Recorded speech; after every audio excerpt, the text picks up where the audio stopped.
silence your electronic devices for the remainder of the show. But after the show, we would love it if you would engage with us on social media, take our audience survey, and consider becoming a donor to the University of Montana season. You can make a monthly or annual donation, and that's tax deductible. And you can do that by clicking donate on our website. We would also like to thank you for any contributions that you have made and for coming to see our live theater because it helps us make art that matters, including Dancing Concert, which opens on December 1st. At this time, we have a very exciting opportunity for all of you audience members. If you would like to come down and join us in our opening warm-up, we would love that. That would be so much fun. So I'll do this next down. And if you want to that's cool too, but you know what? School's so much more fun. Okay. I've gone in. Here we go. Thank you to all of our audience members who are getting in on the fun. So we are going to learn what we call the fruit song. We are going to start by teaching lyrics. So lyrics go, let's go get some apples. Let's go get some apples. How about some mangoes? How about some mangoes? But I like bananas. But I like bananas. Kiwis will do. Kiwis will do. Wonderful. Now we're going to go at light speed. So let's try stringing those lyrics together, shall we? All right, we're going to all move at the same time. And let's go get some apples. How about some mangoes? But I like bananas. Kiwis will do. Awesome, you guys got it. So we have some moves that we're going to learn. We're going to learn 3 different moves for this song, and we're going to do them all. It's going to be so fun. So our first movement is just very simple. It's just a step to the right, and you're grabbing things out of a tree. We're just going to pick some fruit. So let's try that together with the song. I will cue you. You ready? 1, 2, 3. Let's go get some apples. How about some mangoes? But I like bananas. Kiwis will do. Sorry, I forgot about this. Kiwis will do. And this is the same every time. So easy. Awesome.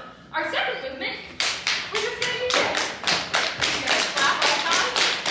Look at everyone in the circle doing it. Okay. And now we're going to do the same lyrics. All right, you ready? I'm also On my count.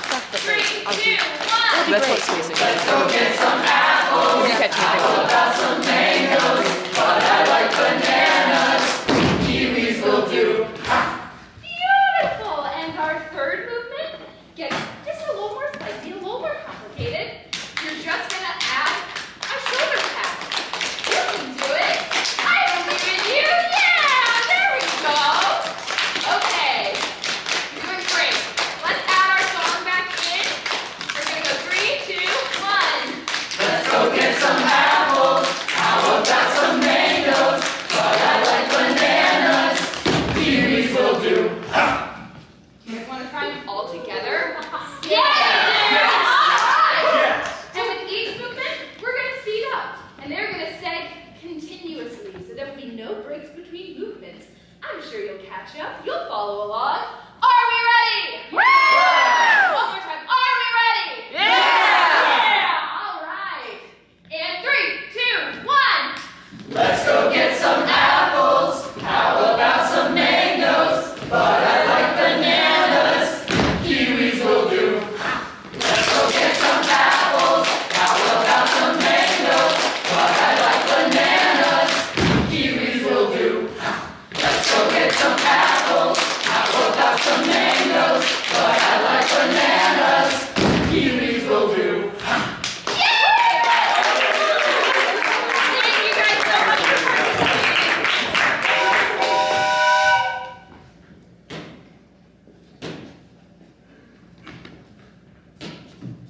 Further out. And Lisa.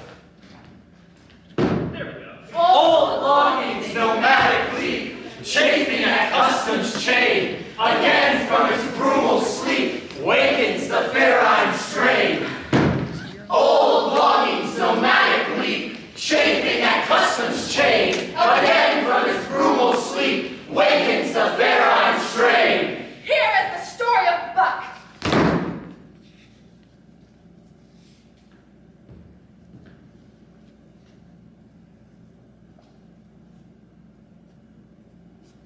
A story that ends in the short years when a change came to the timber wolves of the forest. For now some were seen with splashes of brown on their head and muzzle.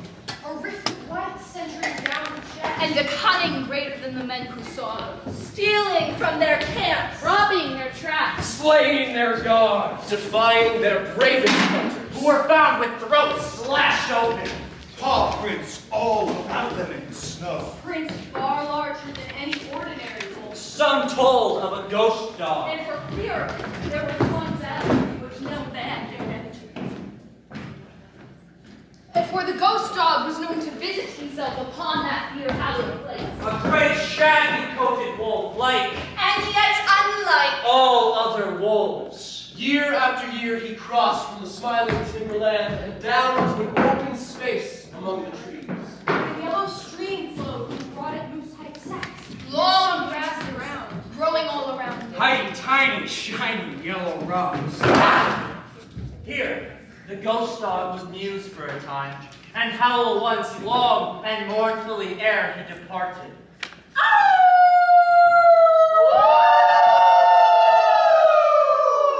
But he was never alone, and when the long winter nights came, he could be seen running at the head of the pack through the pale moonlight or the glimmering borealis. Leaping gigantic above his fellows. His great throat a bellow as he sings the song of a younger world. The song. The song. The song!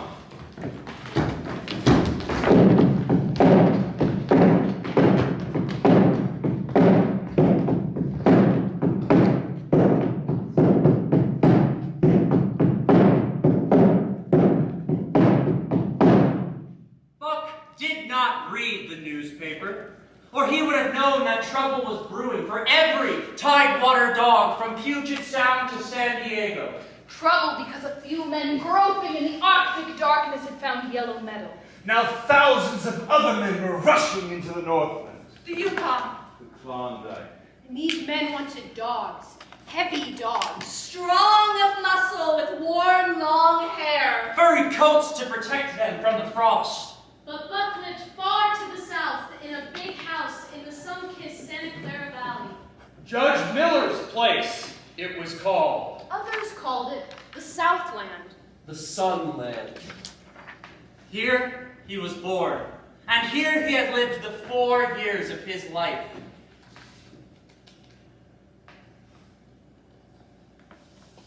There were, of course, other dogs on so vast a place. Forgettable dogs. Dogs that lived obscurely in the recesses of the house. Like Isabel, the Mexican hairless. Strange creatures that rarely put nose out of doors or set foot to ground. Then there were the beagles that lived in the kennels, a score of them at least. Mindless yappers who spent their days crashing through the forest when their masters rode out for sport.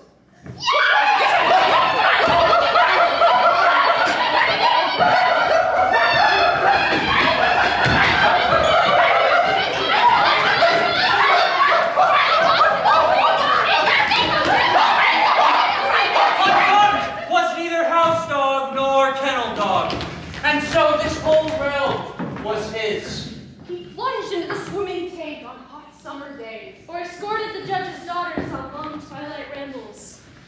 On wintry nights, Buck lay at the judge's feet before the roaring library fire. Carried the judge's grandsons on his back, or rolled them in the grass, and guarded their footsteps through wild adventures down to the blackberry patch. For in this place, Buck was a prince. Mother was a Scotch shepherd dog.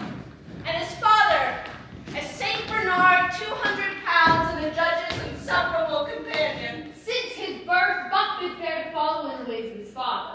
He had a fine pride in himself and was even a trifle egotistical, as some country gentlemen become. But he had saved himself by not becoming a pampered house dog. This was Buck in the year of men 1897, when the Klondike strike dragged men from all the world in to the frozen northward. But Buck did not read the newspaper, and so he did not know. And the judge was away, and his boys were busy on that night. The gardener. Who loved to play the lottery. His luck was no better than his sense.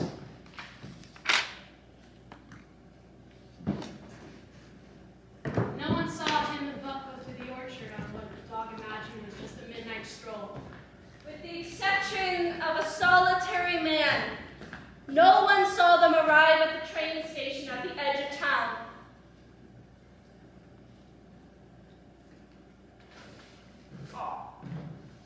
might wrap up the goods before you deliver them. You don't need to make a joke of it. My friend, you are what we call a gentleman of 4 outs, without wit, without money, without credit. Come on. The cash. And without manners.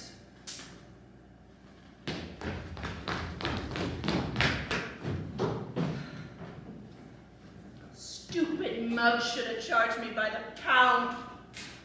Buck had learned to trust in men, to give them credit for a wisdom that outreached his own. I reckon that's both your loss. Load 'em up, boys.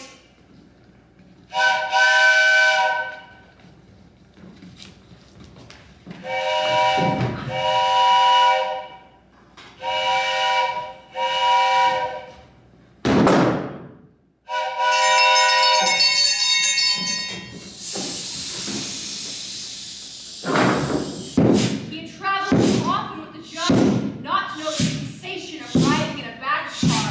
And for days and nights, the baggage car was dragged along in the tail of a shaking locomotive. Buck neither ate nor drank.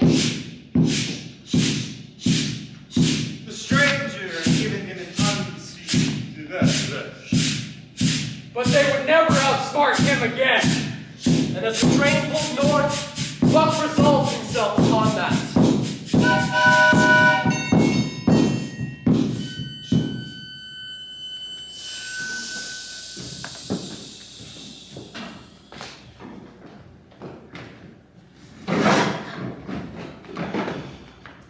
All right, now, you red-eyed devil.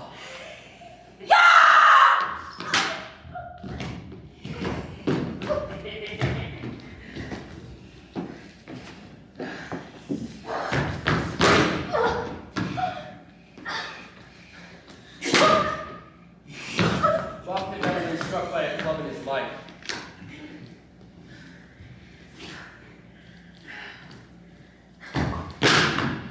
Told you this guy's the best dog doctor in Seattle. Ha! The whole goddamn Northwest. Conductor says this one answers to the name of Buck. Well, Buck, my boy, we've had our little rush. And the best thing we can do is to leave it at that, eh? You've learned your place, and I know mine. It's how it is up here. You be a good dog, and all will go well on the Gooselang High, huh? Don't? Well, I'll just wail the life right out of you. He was beaten. He knew enough to know that. But he was not broken. Eat up. Now. As the days went by, other dogs came in crates and at the ends of ropes, some docile. Some raging and roaring as Buck had come. One and all, he watched as they passed under the dominion of the man in the red sweater. That club was a revelation. A man with a club was a lawgiver and a master to the obey. But not appeased. It was his introduction to the reign of primitive law, and he met it halfway. In the days to come, Buck watched as money was exchanged and strangers took the other dogs away. Until early one morning.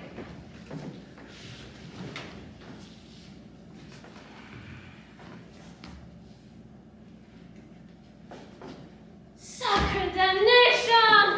How much was that one there? Good eye, Mr. Perot, as usual.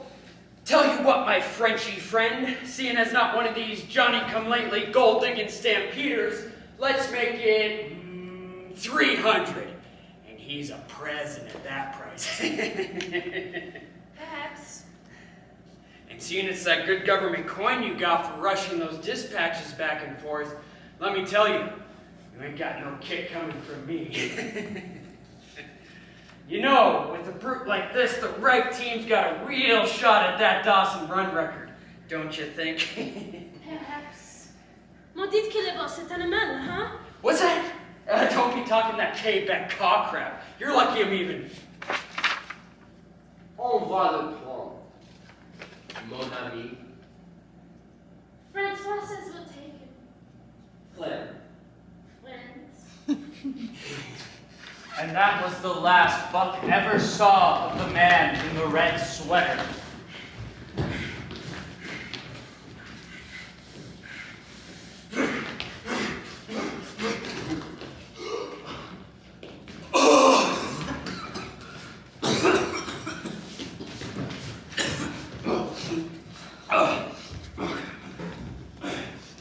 In the days to come, Buck was leashed and led onto a rusty steamship that soon boomed to life.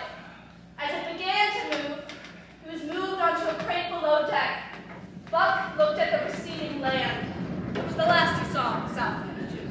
Now, he was headed north. Mine. Day and night. Day and night the ship throbs with the tireless pulse of the propeller. The weather growing steadily colder. At last, one morning, the propeller was quiet, and Francois leashed Buck and brought him up on deck. Some kind of white stuff is falling through the air. Snow falling.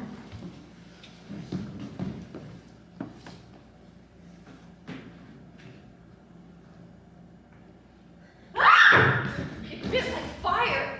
Then the next instant, it was gone. Mon Dieu, this one's got a lot to learn, mon ami. They'll teach him soon enough. Or kill you.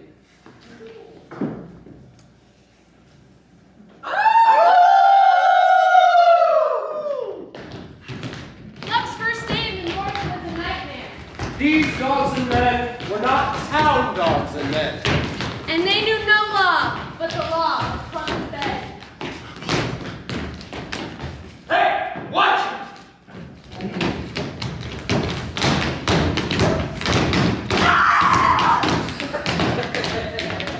What are you laughing at? She didn't even. Look well, Southlander. No fair play up here. You go down. Christ. That's what happens. Sipograph, we go at 7. Saki, stop. Spitz, time to get moving. Let's harness up. Spitz, lead dog. Eyes and ears. I pick the trail. I set the way. I dish out the law. And I eat first. Solex means everyone. That's it. Billy? Dumb. She's just been up here so long, so it's gotten into her blood. You need something, you let me know. Always happy to wagtail the new crew. Yeah, well, if you need anything, you don't ask old Joe. Got it? And you don't. Ask about my eye. Yeah, really. I'm Cassie, the muscle. I make this sled fly. What? Oh, no, nothing. You just. Oh, you just wait, Bucko boy. Just keep your nose out of where it don't belong and we'll keep our hackles down, alright? Alright. Here, you go here, in front of me. Oh, well, at least I'm not last. Why did you fight me? Show some respect, Sunlander. Dave's Wheeler, the hardest job in the traces. You slip and throw him off our rhythm, and that whole sled and everything on it runs right up our tails. And crushes every bone in your body. Got it? Don't worry, Pup. I'll show you the ropes. Just don't make me say anything twice. Ears up! Here we go. Wait for it. All around, my beauties. Now, mash.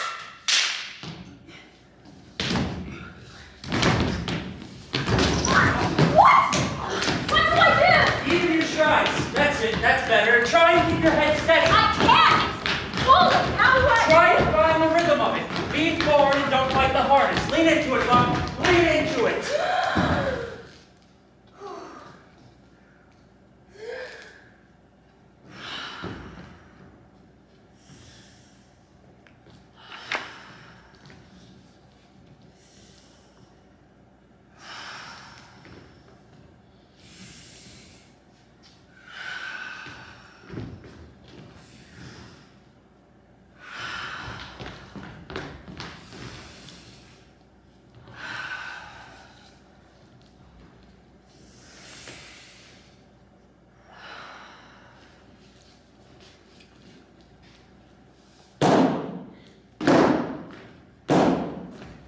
That's it! That's it!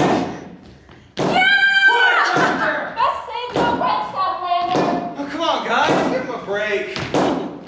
What did I tell you, Pillow? That buck, he pulls like hell! No! Ha! That means left. The bank left, no, your other left. Oh, sorry.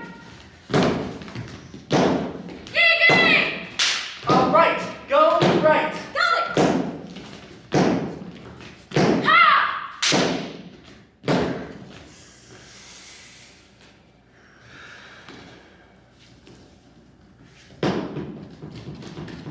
Okay now, uphill, shorten your strides, little steps. Like this? Good. Now when we crest this hill, let your stride all the way out. Let's see what that big bulk of yours can do.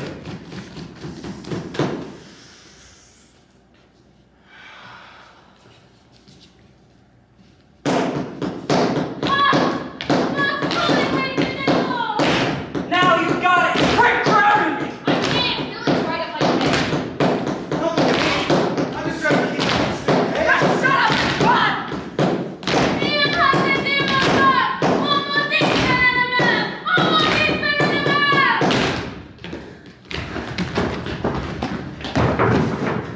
As the sun slipped to the west and the shadows grew long, they finally came to rest and made camp. The day had been long and arduous, and Buck slept soundly. It snowed during the night, burying the exhausted dogs.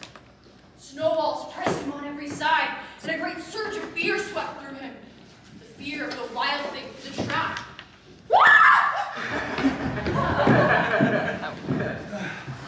Not too bad yesterday, huh, kid? Really? Seen worse. I'm just glad we arrived. That was a long day. Honey, this isn't. We're not stopping No. here. He'll find out soon enough. Line. That day turned. That day turned out to be a harder run than the one before. Up the canyon, through the sheep camp, past the scales and the timberline. Across glaciers and snowdrifts 100 feet deep. Up and over the great Chilkoot Divide that stands between the saltwater and the fresh. Line. The gateway The to? gateway to the sad and lonely north. Day after day, for days unending, they toiled in the traces. And Buck swiftly lost the ways of his old life. Hey!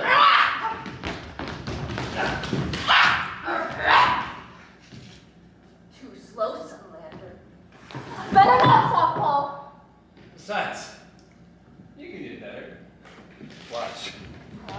You're gonna taste their comfort. You test them too many times. Only if I get caught, Cassie.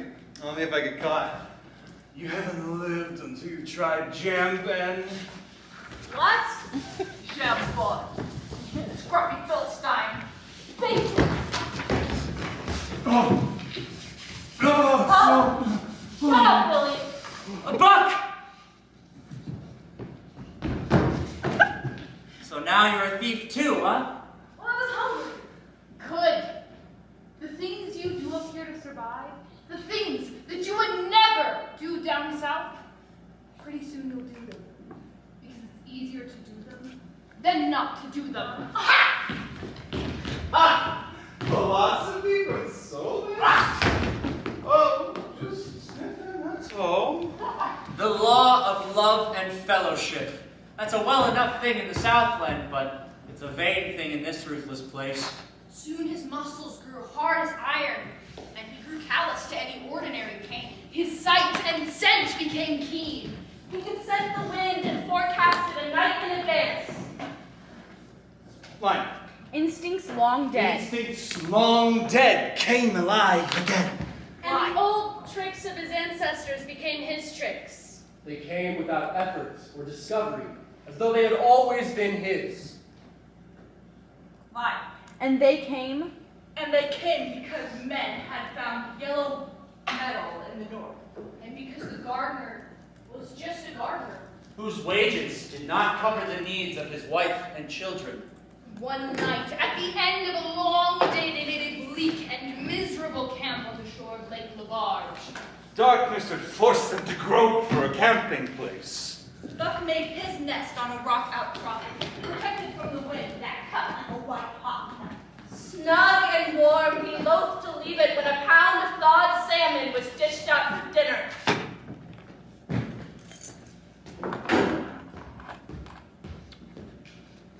Prop was put in the wrong place and moved by the actors.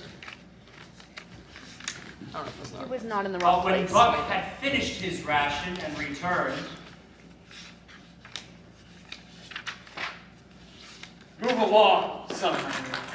Who needs me back? Someone needs me back. That's enough!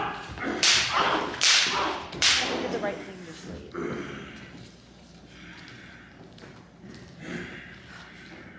Oh, no, no, Spitz, you dirty thief! Out! Get!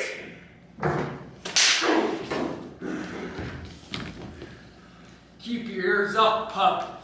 You won't always be around to take sides. Tension in the air, mon ami. And the hardest 400 miles between us and Dawson yet to go. The next morning, the temperature dropped to 50 below. 6 days of exhausting toil on the ice were required to cover the journey up the 30-mile river. And though the ice they ran on seemed solid, the wild water underfoot defied the cross.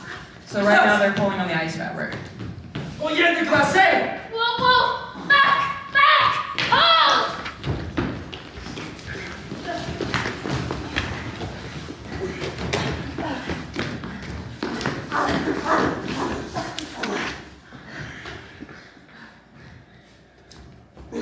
Oh, no, no, no, no, no, no, no, no, no!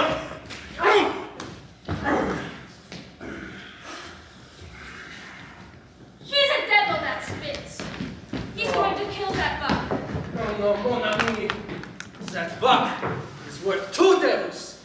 Some fine day he'll get mad like Ellie and chews that Spitz up and spits him out back on the snow. You wait and see. From then on, it was war between them. The Sunlander is a problem.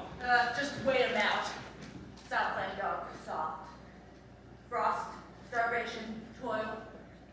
Whatever you're thinking of doing, those will do the job for you. Only slow and more complete. Yet Buck endured.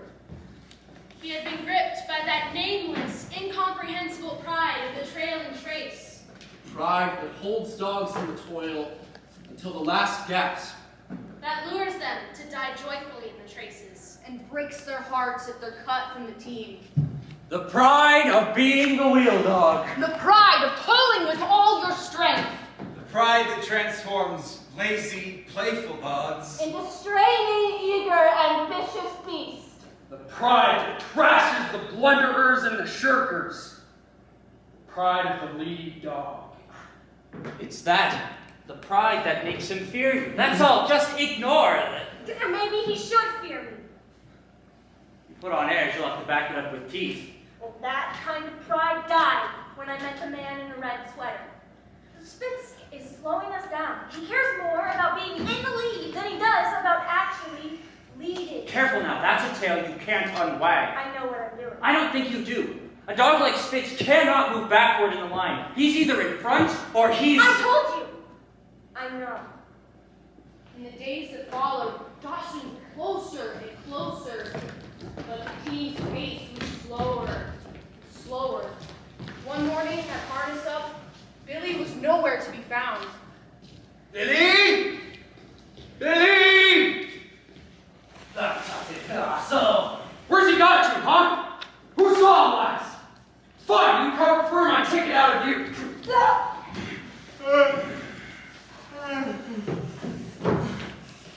Damn it, Billy, worthless, lazy! Get away from him, Southlander. Mercy's a thing reserved for gentler climes. Joe, you see this? I do. So that's what you want. All of you? Spitz, that's Shut not... your muzzle! You made your choice perfectly clear. Spitz, stop it! Spitz, get back! You see this? Southlander. This is your idea of justice? Come on now, Buck. He got what he deserved. Come on now, no, that's not gonna be. The rest of the run went from bad to worse. Now what's behind all this?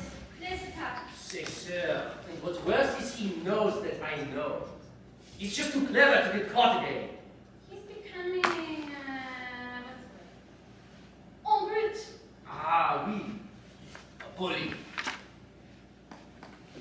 At the mouth of the Taquina, one night after supper, Joe turned up a snowshoe hare.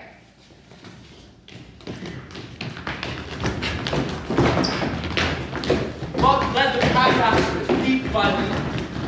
And leap by leap, through rain and white moonlight, the rabbit flashed ahead. All that stirring of old instincts which drives men to march out from the sounding cities and on to the fields of battle to kill with fire and lead. The bloodlust. The joy to kill. All this was Buck's, only infinitely more intimate. He was running the wild thing down, the living meat. To kill with his own teeth and wash his muzzle to the eyes in warm blood. An ecstasy that marks the summit of existence, beyond which life cannot rise. And such is the paradox of living. This ecstasy comes as a reminder that one is alive, yet also comes as a reminder that, as a lie, As a complete as forgetfulness. a complete forgetfulness that one is alive. It comes to the soldier, comes to the artist. Caught up in a sheet of flame. The perfect line. And it came. And it came to Buck now. He was sounding the deeps of his nature, and of the parts of his nature that were deeper than he, going back to the womb of time. Flying exultantly under the stars. Southlander! Unbeknownst to Buck, Spitz had left the team and cut across to where the creek made a long bend. There's no whip to save you now, and these dogs know the law. He speaks the truth. Once you begin, the law says that there can be but one ending. Only one of you can. The other, I understand. Buck. Even if the stronger cannot kill the weaker, The pack will finish the fight. I'll have no choice. This is the law. But only if needs must. This is the law. Enough! Spitz was a practiced fighter. Bitter rage was his, but never blind rage. He never rushed in, never attacked without first defending that attack. So in vain, Buck strove to sink his teeth in. Lips cut against fang, cut and bleeding, Time and time again, Buck out the snow-white throat. where life bubbled near the surface, And every time Spitz slashed and leapt away. Yet untouched. Yet Buck possessed a quality that Spitz found lacking. Imagination.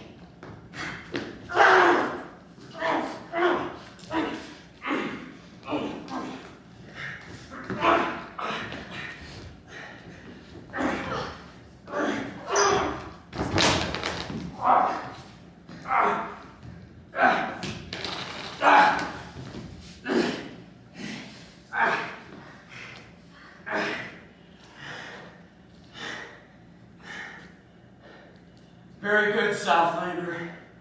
Now make an end of this. Send me on. I didn't do this for myself. I did it for them. I mean us. Spare me the sanctimony. I told you, mercy is a thing reserved for gentler climes. Now send me on and take your place. This is the law.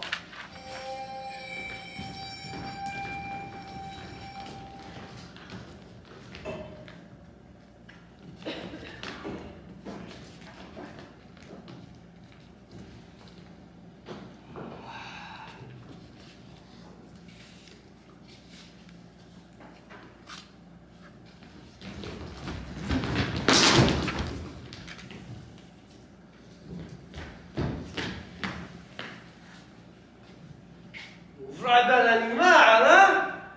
I told you that Buck was two devils. Christ. Fights like two hells. No more Spitz. Maybe no more Absolument a mercy, no? Merci. D'abord, on return au camp. Look at that! No, no, the bad. Solex comes next. And next by right. Familiarity. He saw the flames of a fire and the shape huddled near it. And beyond that fire, Buck could see a constellation of gleaming coals. 2 by 2. Always 2 by 2.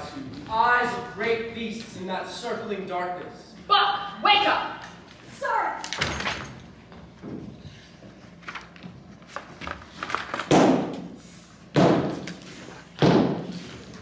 Just about a trail trip, nothing to worry about. Did you see something? Some hey, good treasure could show you the future. For the past, a lotus lover. The memories of the ancestors. Did you see That's it, no. She's right. Let's pick it up. What? I said pick it up. Well, let's get into the back there. He knows, I tell you. That Buck knows we're ahead of the Dawson Run record. And getting, mon ami. And getting. They're coming in 1 day, going out. Would have taken them 10 days coming in. Each day, the Dawson Run record grew closer. It drove them all. Day after day, earlier to the traces, later to the home. Running in the dark. In the dawn, Through hunger. Fatigue and pain. And with the record now in reach, they made the long dash from the foot of Lake Lafarge to the White House Rapids and shattered the Dawson Run record!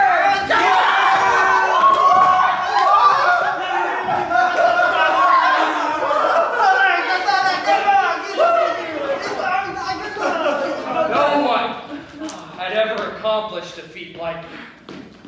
When the team pulled into Dawson, exhausted yet triumphant, they were instantly the center of a worshiping crowd of dog busters, mushers, miners, and miscreants. Word spread of the record run. And of the Southland dog at the head of the team. But with notoriety came attention. Official attention. Then came official orders.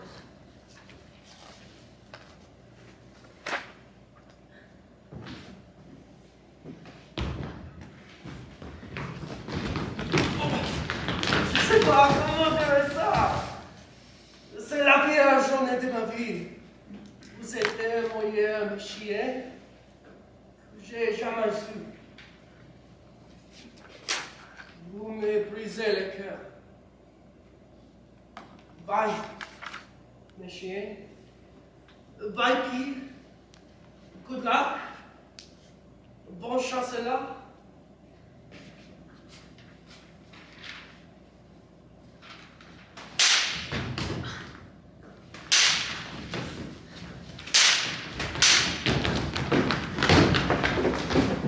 and that was the last Buck saw of Perrault and Francois.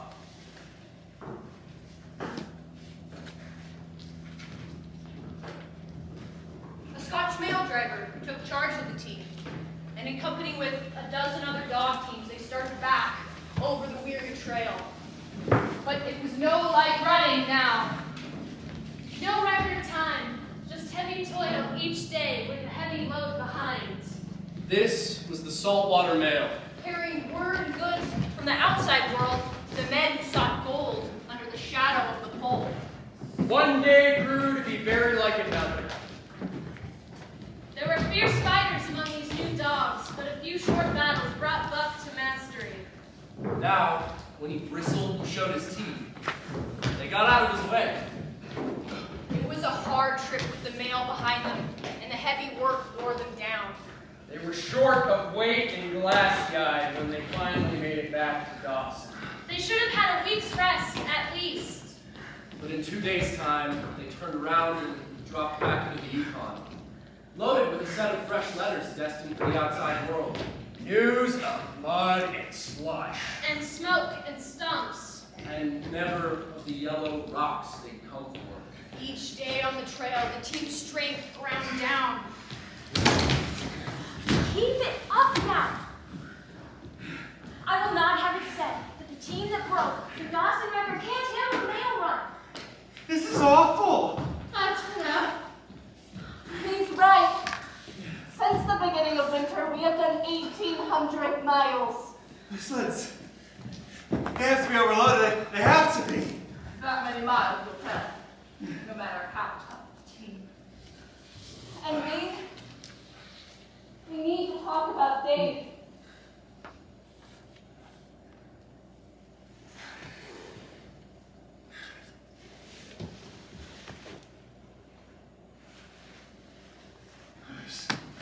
There's something very, very wrong. Once he's out of the traces, he doesn't get on his feet again till harness up in the morning. Well, you saw. They poked and prodded him the other night. No broken bones. There's something else wrong with his insides. What? Well, sometimes it's just. It can break a dog's heart, being denied the work that kills him. I have known dogs too old or injured who's died because they were cut out of the team. So what do we do? Nothing. The driver, we don't do anything. We should run sparring here. Stop it, Billy. That's not going to help. By the time they reached Cassiar Bar, Dave could barely stand in the traces. The Scotsman called a halt and took him out of the team, intending for him to run free behind the sled while he regained his strength. No! I won't! That's my place! The Wheeler, do you hear me? That's my place! He lay where he fell as the long train of sleds churned by.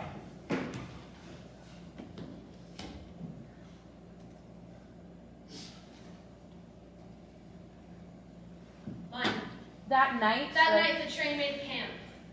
No one slept.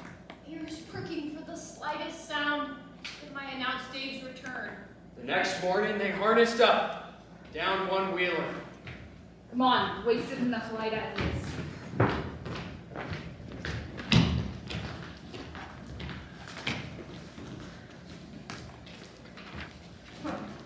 All right, old man. That's how you want it. So Dave was harnessed up, and again he called proudly as of old. Mine. The more than. For more than once, he cried out from the bite of his inward hurt. Again and again he fell until he could no longer stand. Until. Line. And he was dragged. And he was dragged until he could be untangled. But he held out! Till camp was reached. Morning found him. The sleds pulled away, and Dave vanished behind. Once the sleds had all passed out of sight behind a belt of river timber, the Scotsman called a halt. He walked stiffly back in the direction they had come. Back around the bend.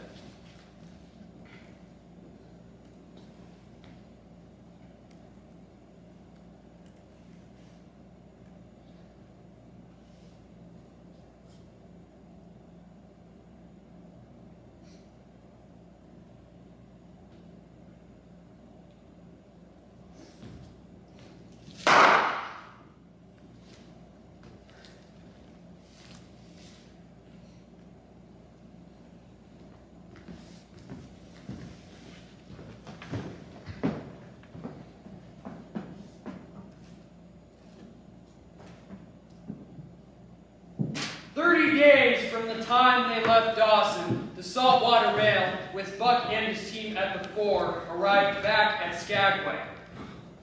Whew. I'm worn out and worn down. Every muscle, every fiber. And with good reason. In less than 5 months, we've done 2,500 miles. With only 5 days rest. We'll stop here, right? Surely we will. A nice, long stopover. 2,500 miles! But again, there were official orders. Fresh Hudson Bay dogs were brought in to take the place of those too exhausted to make the return journey. And since to men dogs count little against dollars, Buck and the team were to be sold again. The next day, 2 men from the States came along and bought them, harnesses and all, for us all. These are the dogs I was telling you about, Charles. Whatever you say, Hal. His gun belt was the most salient thing about Hal. Why such as these should venture to the north is part of the great mystery of things that surpasses understanding. The Scotsman delivered the team to its new masters. Their camp, just outside of town, was... Look at this place! Tent-pop stress! Dishes unwashed. Everything in disorder. Look, strong and slovenly. Charles! And then there was Mercedes. Hal's new wife and Charles' sister. Nice family party. Charles, where on this earth have you been? Dealing with this Scotch fellow here. None. For the dogs. They look like a hale and hearty bunch. Truth be told, they could do with a bit more rest. Eat time, friend. Gotta get north before there's no goddamn gold left. What? Just a bad joke. Well, is it? You've been up here long, right? Oh, How many men do you reckon are already up at what's it called? You know, near the Rush. The Klondike. Well, judging by the number of letters we just broke off, I find it hard to believe there'd be a square foot left to death. Charles, you hear that? Get your money back for those dogs this instant. No! Don't get me wrong. That's just active strike. That vein of old balance runs for miles and miles. You sure, old man? Oh, at least, that's the way it went in 49. Some of the last folks I got to California got to be the richest. That's so. I told you this was foolishness, Charles. Quiet, sis. We're wasting time here. He's right. We've come this far. Sorry about this, lad. Now you got a right smart lotus, Fitz. Oh, man? And it's not me who should tell you your business, but, I wouldn't tote that tent along if I was you. No tent? Are you mad? It's springtime. You won't be getting any more cold weather, so the weight's not warm. How on this earth could I manage without a tent? No. Let me harness them up for you. At least that would do. Much obliged. Think it'll ride? Why shouldn't it? Just seems a mite top-heavy. Well, what do you suggest we dump, huh? For books? Maybe even clothes? What are you doing with my clothes? Nothing, evidently.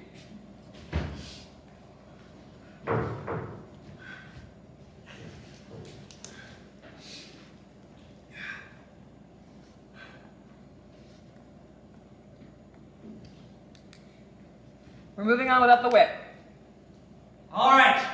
Now, mush. Mush on there. Lazy brutes. Oh, Hal, you mustn't! Now, you must promise me you won't be harsh with them or I won't go a step. You've got to whip them to get anything out of them. That's their way. Isn't that so? Ooh, He also said they were weak as water. You could hear it in his voice. Never mind that man. Now, mush. Oh, you poor dears! Why don't you pull harder? Then you wouldn't be whipped. all right, just stop. It's not that I give a look when it comes to you, but for the dog's sakes, it'll help you might the wrong thing to break out the sled. The runners are frozen fast to the ground. Rock it right and left. Throw your weight against it, and break the bloody thing out before you kill those dogs. Why the hell didn't you say so? Shut up, Hal! Don't you Just tell get off me. the damn sled and help me break the goddamn thing out! God damn it! Charles!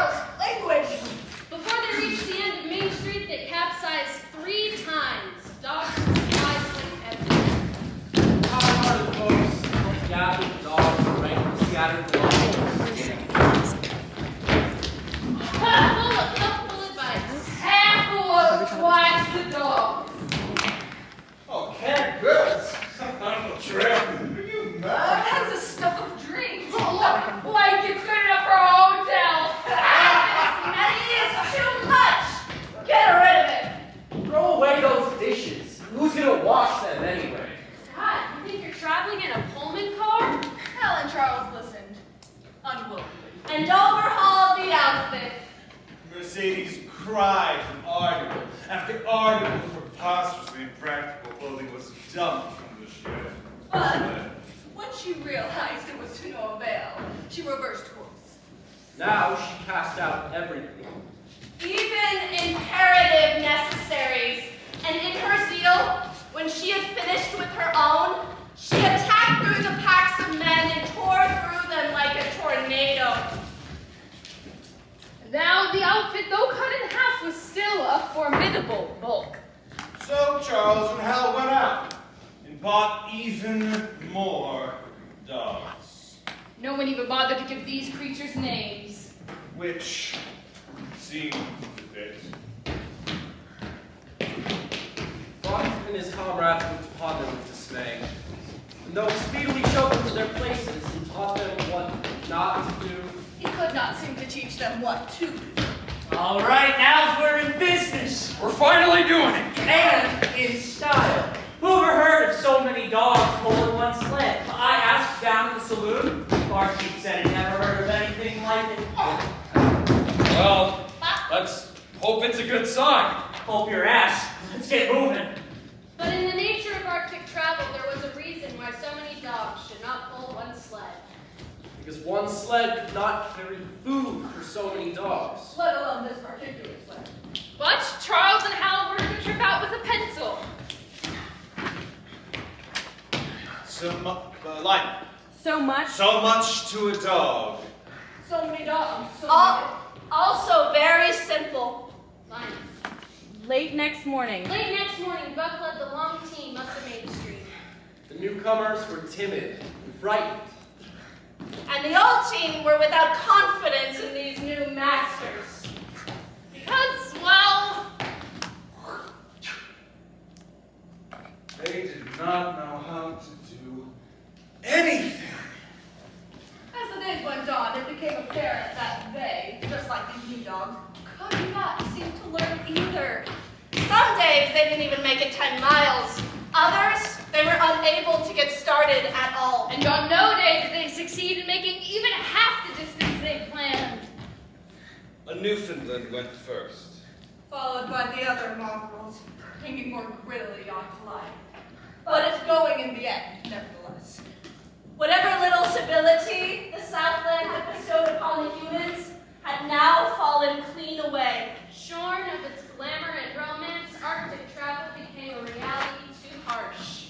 There was to be no more weeping over the dogs. Quarreling was the only thing they were never too tired to do. Hard words were the first on their lips in the morning. And last at night. In the meantime, the fire remained unbuilt, the camp half-pitched. And the dogs unfed. Through it all, Buck staggered along at the head of the team as though in a nightmare. It was heartbreaking. Only Buck's heart was unbreakable. The man in the red sweater had proved that. But the team wore walking skeletons. Bags of bones in which sparks of light fluttered faintly. There came a day when Billy fell and could not rise.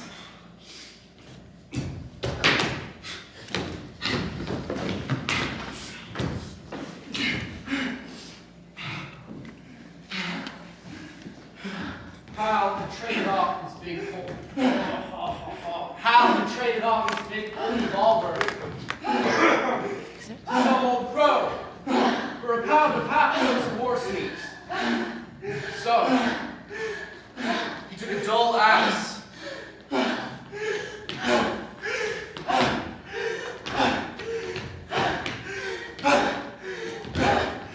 and knocked Billy on the head.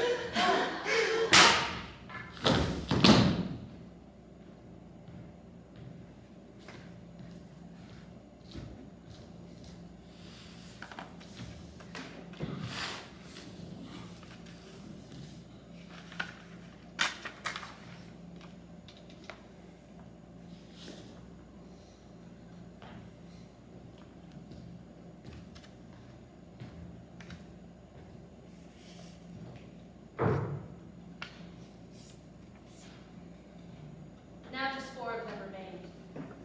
Joe, too far gone to be malignant, toil of trail and trace, and mournful in that she had so little strength with which to pull. Cassie, with wisdom in her eyes, dull and glassy now. And Buck, still at the head of the team, blind with weakness half the time. Keeping the trail by the loom of it, or by the thin feel of his feet, they swung down to the frozen river itself, hoping to find a smooth road to speed their lightning pace. In contrast to the traveler's sorry state, the spring weather was beautiful, dawn by 3 in the morning. Twilight lingering till 9 at night. From every hill slope came the music of unseen fountains, the trickle of running water. Things were thawing, bending, snapping. The Yukon River strained to break loose from the ice that bound it. The rushing water ate away from below, while the sun ate away from above. With the dogs nearly gone, they staggered into John Thornton's camp at the mouth of the White River. Hey there. They told us, back up the trail, that the best thing for us to do was to lay over here. What say you? Seems good advice. Yeah? Well, they also said the river ice was rotten, and that we wouldn't make it to White River running on it yet. Here we are. They told the truth. Bottom's likely to drop out at any minute.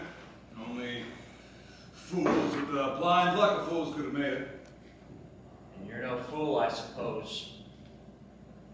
I know I wouldn't risk my carcass on that river ice for all the gold in Alaska. Huh! Well, the same, I reckon we ain't afraid enough not to go on. What do you say to that, huh?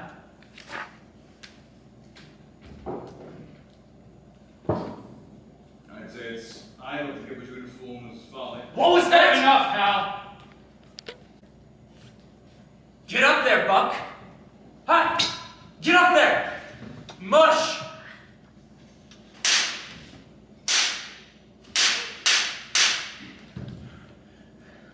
It was the first time Buck had failed.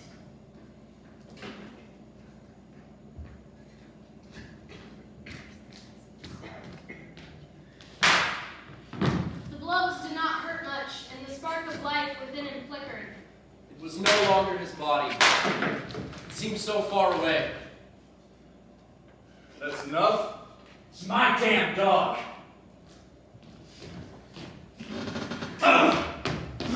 You strike that dog again! And I will kill you. Goddamn you to hell! Hal, please! Fine! Keep the lousy thing. He's dead anyway. Now get out of my way. We're going north. Oh, you poor devil. The others pulled back onto the ice, getting smaller and smaller as they limped away into the distance.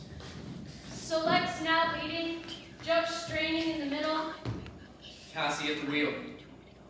By the time Thornton's search disclosed nothing more than a multitude of bruises and terrible starvation, the sled was a quarter of a mile away. From the hill, dog and man watched as it crawled away along the ice. This is the ice fabric.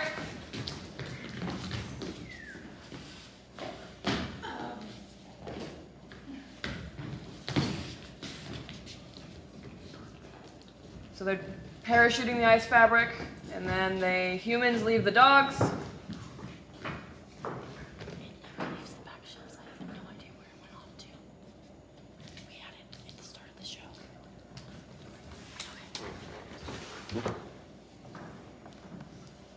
Is there any way we can hold? Hold. Why are we holding? Putting the strap on. I apologize I forgot. Or we can. Can you carry it and just sit when you have to play it? Yes, yeah. Thank you. Let's continue with the dog's death.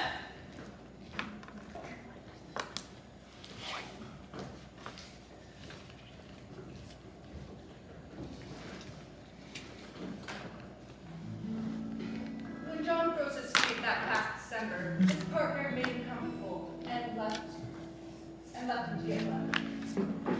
Pete's gone up the river to break out a raft of saw logs for Dawson, so... Just us for a time. John had 3 other dogs. Jin, Skeet, and Kuna.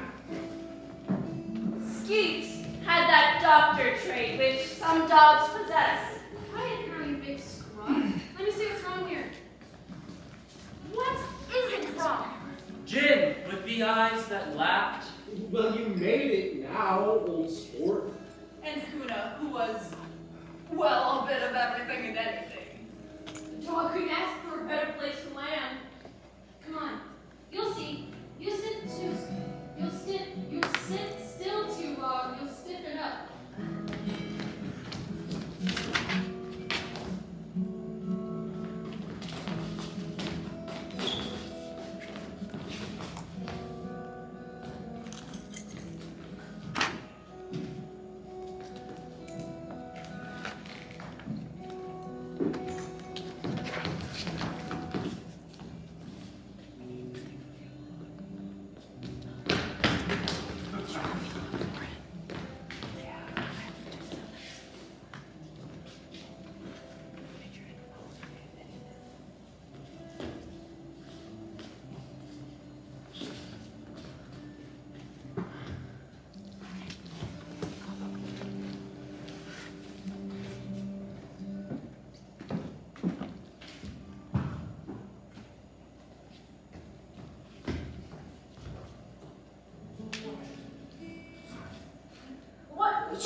Just stay still.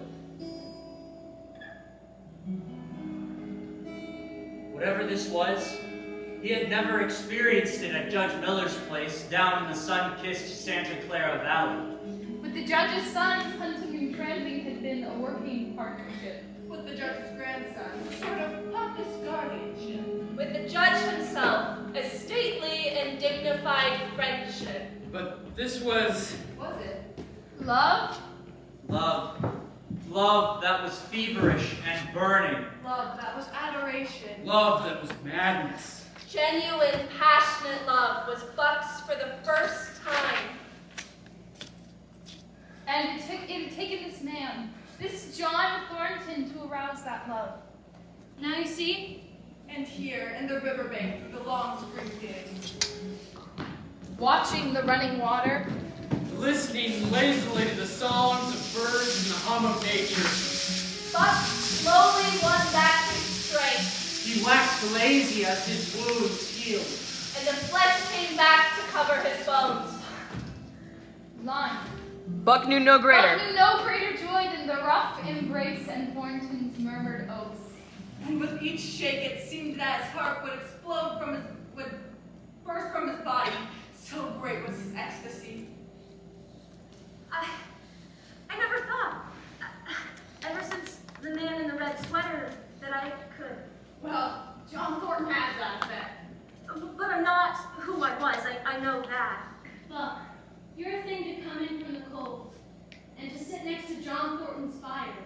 Older than the days you've seen and the breaths you've drawn. Sometimes, in the middle of a run, or if I stare into the fire, it's as if the past and the present, I don't know. You tree behind you across through your body with a mighty rhythm, and you sway as the tides and seasons sway. Yes! How did you know? Behind you, behind us, are the shades of all manner of dogs. Half wolves and wild wolves. Urgent and prompting. Tasting the savor of the meat we eat.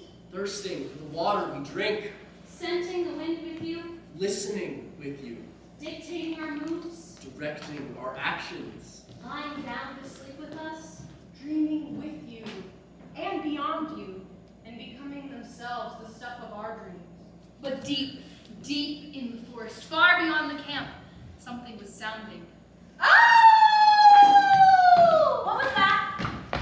What was what? Well, I heard, or Wind in the trees. that was not the wind in the trees. Oh, that. You did hear it. Well, That. What is it? That is. What that is nothing. No, And that's all a dog needs to know. Who there? John! John Thornton! Pete! He's back! Thornton's partner, Pete, arrived on the long-expected raft. It took but a few days to come to realize the bond that had formed between this man and this dog. By jingo, John! I'm not hankering to be the man that lays hands on you while that beast is around. It's uncanny. No, it is splendid. If you say so. God damn! As spring turned to summer, the story of John Thornton and his dog spread throughout Alaska and back down the Yukon. The lead dog on the record, Dawson Run. His dramatic rescue at the hands of Thornton. A bond that seems to transcend the thin line of species that divided the two.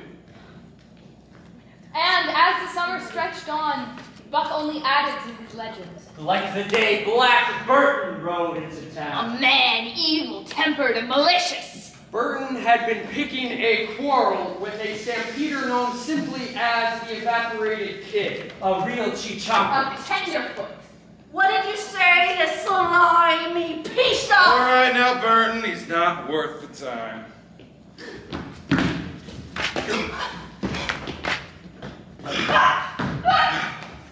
Then, in the fall of that year, he saved John Thornton's life again. On a bad stretch of rapids on the 40-mile creek.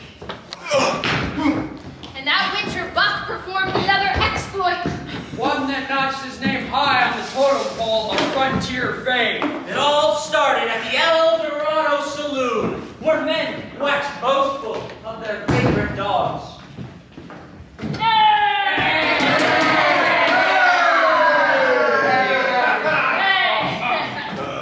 Hey, where's my shot?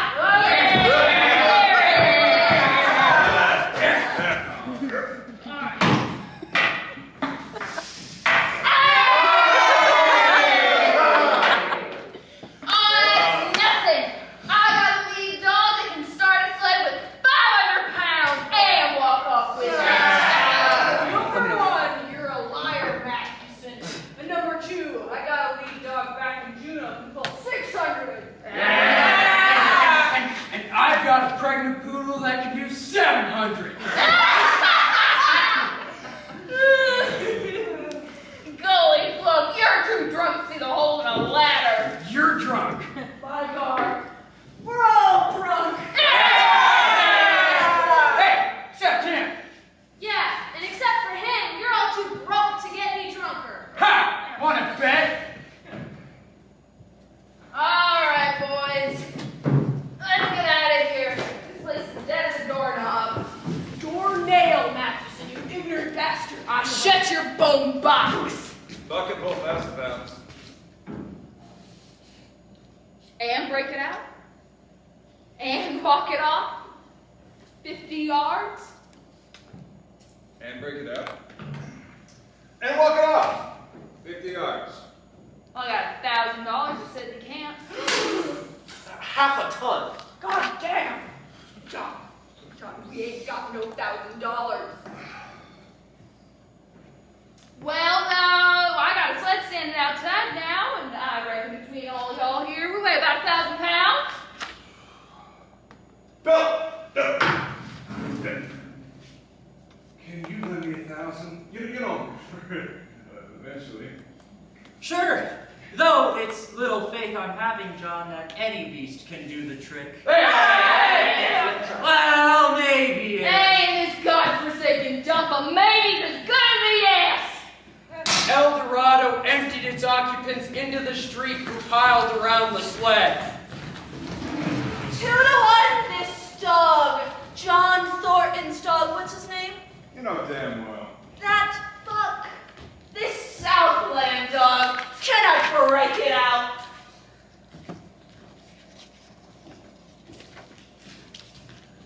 Hey, wait a minute.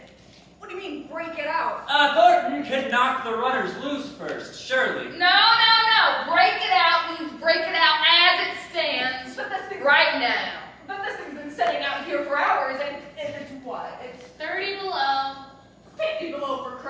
30, 50, don't matter. Break it out, break it out. 3 to 1, gentlemen. 3 to 1. Who wants it?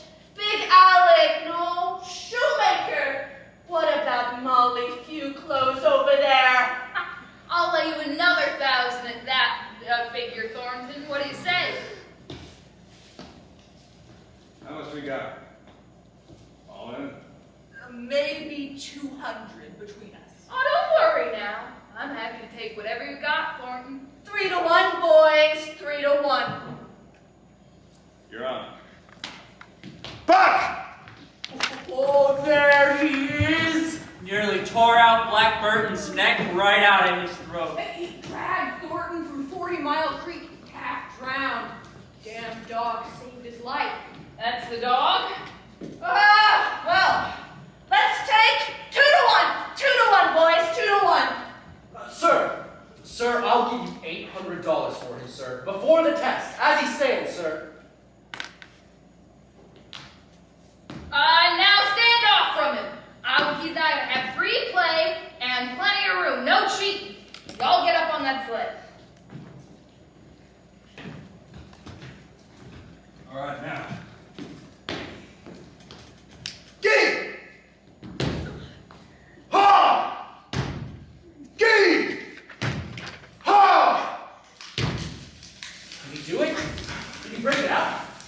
We'll see. All right, now. Buck. As you love me, Buck. As you love me. Mush! He's got it. Oh, God damn, he's got it. Holy shit! Who's gonna do it? Who's gonna do it? Buck!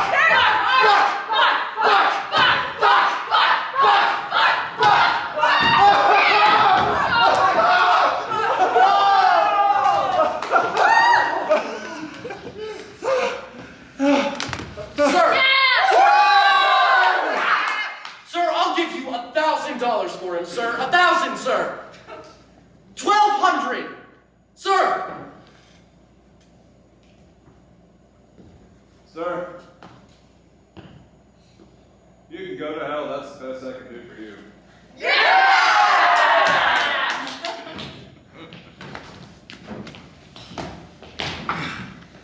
When Buck earned 5 years' wages and 5 minutes for John Thornton, his master paid off his debts and set off east.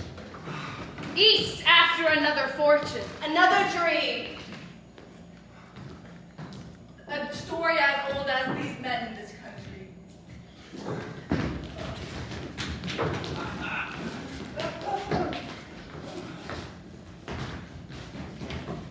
They sledded up the Yukon and swung towards the rising sun on the Stewart River. Past the Myo and the McQuestion, threading the upstanding peaks that marked the backbone of the continent. For weeks at a time, they would hold on steadily.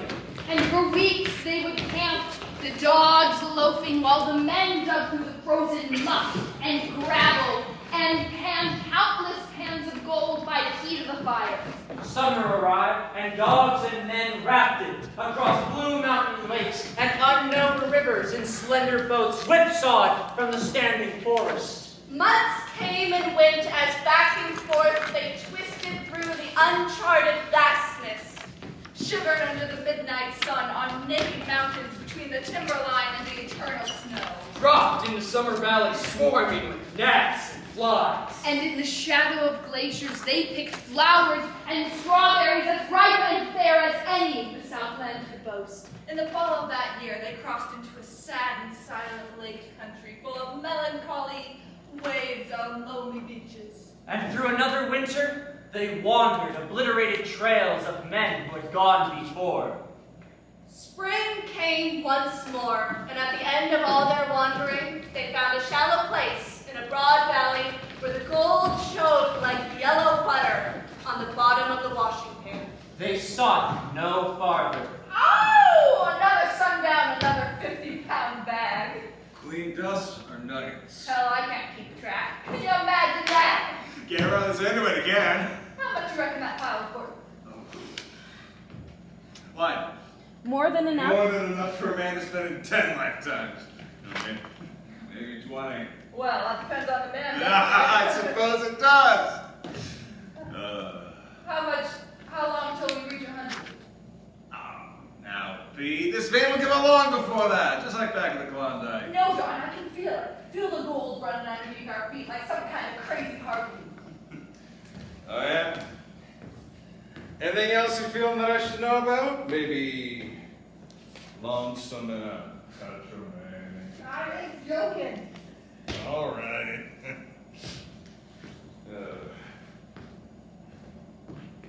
A mother load like this, all someone's got to do is get one glimpse of all them sacks piled up, and this place is just like back in Klondike. Goddamn St. Peter's crawling all over this valley. Ain't nobody out here, Pete. Why? Got to get Full line. Got to get working sewing more Got to get 50. working sewing more 50-pound bags out of the tent canvases. Well, what would you do in that tent camp if summer's on the way and... That's what the log will be for. I don't follow. Line. So we can Line. keep panning through the winter. Keep panning through the winter, and the log will go forward. Lock it up and move, Pete. Pete? Don't matter. Line. I'm going to go I'm going. Line. back and try one more I'm pan. gonna go back and try one more pan. The sun's gone down. How are you gonna see? The Moonlight Motherlode, John. It's a calling my name. All I gotta do is listen.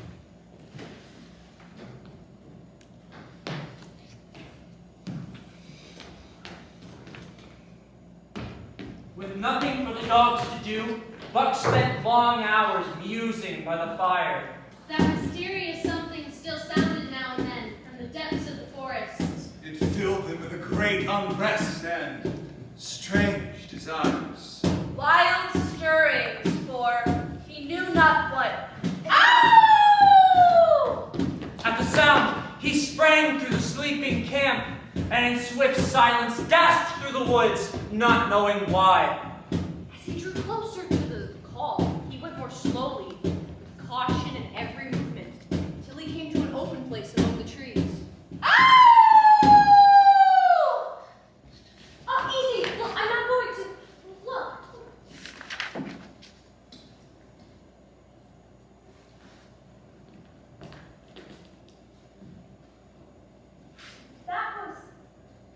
That was you, wasn't it? Are you alone? Are there others of your kind? Can you even understand me? They ran, side by side, in somber twilight, straight up the creek bed, into the gorge from which it issued, and across the bleak divide where it took its rise. On the opposite slope of the watershed, they came down into a level country with great stretches of forest and many streams. Through these stretches of land that we ran for hour after hour, the sun rising higher and the day growing warmer. I've been here before. I could swear. Now, running free in the open, the unpacked earth underfoot, the wide sky overhead. Somewhere in that other and dimly remembered world, he was doing it again. They stopped by a running stream to drink. Wait. John Thornton. I have to go back. Why? I owe my life. Wait, you can understand me? Why go back? I owe my life to a man.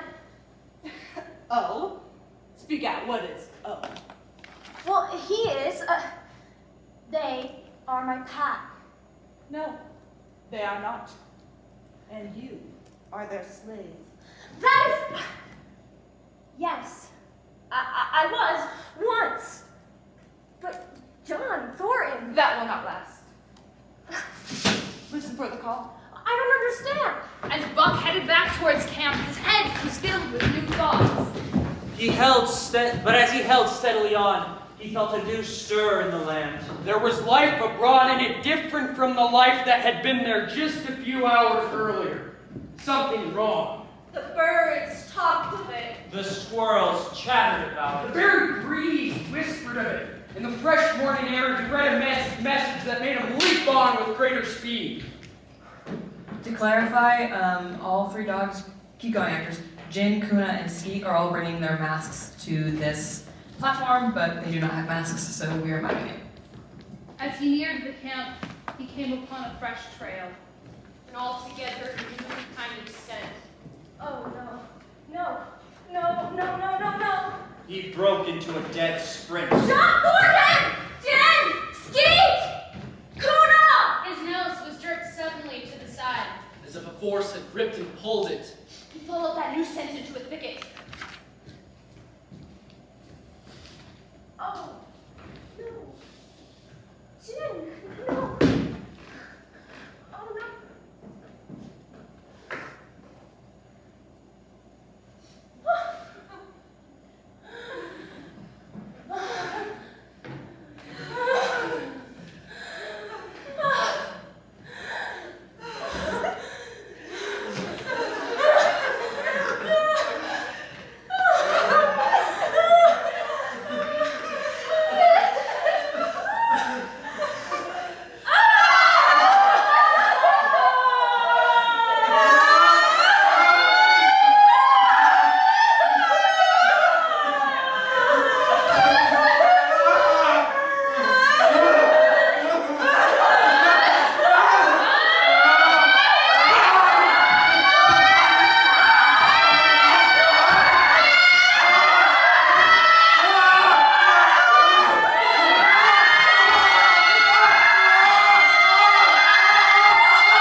A fateful day. The survivors scattered far and wide across the country. All that day, Buck roamed restlessly against the now silent camp. Night came on, and a full moon rose over the trees into the sky, lighting the land till it lay in ghostly day. Death, as a cessation of movement. As a passing out and away from the lives of the living. This he knew. And John Thornton was dead. Passed out and away. The last tie broken. Man and the claims of man no longer bound in them. And it left a great void in him. Akin to hunger, yet food could not fill it. But when he paused to contemplate the bodies, he forgot the pain of it.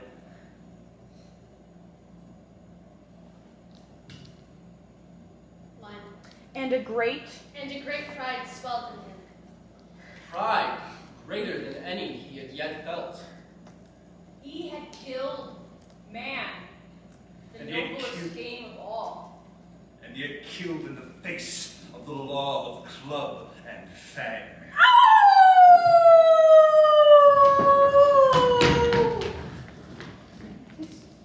His markings, look at that!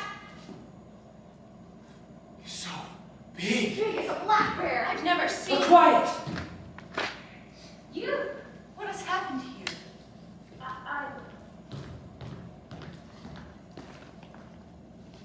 You did this. It was easy. They died so easily. If it wasn't for their whips and clubs and guns.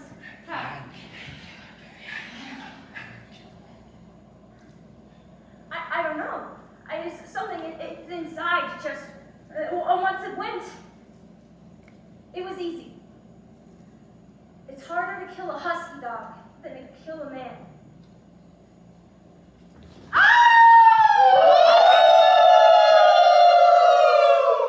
Call. That is what brought you to me. The call. And it is what brings us to you now. Our song. What was once inside you is now out. The old song. The first song of the younger world. It is the song of the pain of living. It harkens back to the time before fire, and proof to the raw beginnings of life, to life in the howling age. It brings meaning to the stiffness. To the cold. To the dark. To the puppet thing life is. A song as old as the pain of your wild fathers.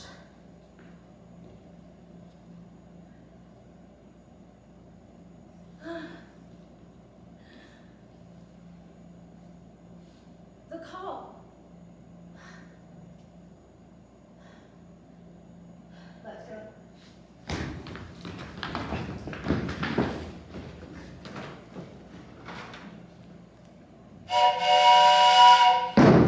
Old longings nomadic leap, chafing at custom's chain. Again from its brutal sleep wakens the fair-eyed strain. Old longings nomadic leap, chafing at custom's chain. Again from its brutal sleep wakens the fair-eyed strain. Old longings nomadic leap, chafing at custom's chain. Again from its brutal sleep wakens the fair-eyed strain. Here is the story of Buck.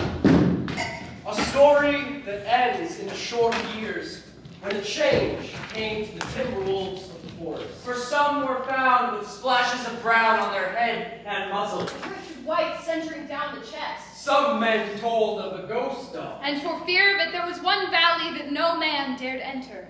And the ghost dog would visit himself upon that fear-hallowed place. Where a yellow river flowed through rotted moose-hide sacks full of yellow rocks that shined in the sun. And he was never alone. And when long winter nights came, he could be seen running at the head of the pack. Underneath the pale moonlight, or the glimmering borealis. Leaping gigantic above his fellows, his great throat a bellow as he sings the song of a younger world. The song. The song. The song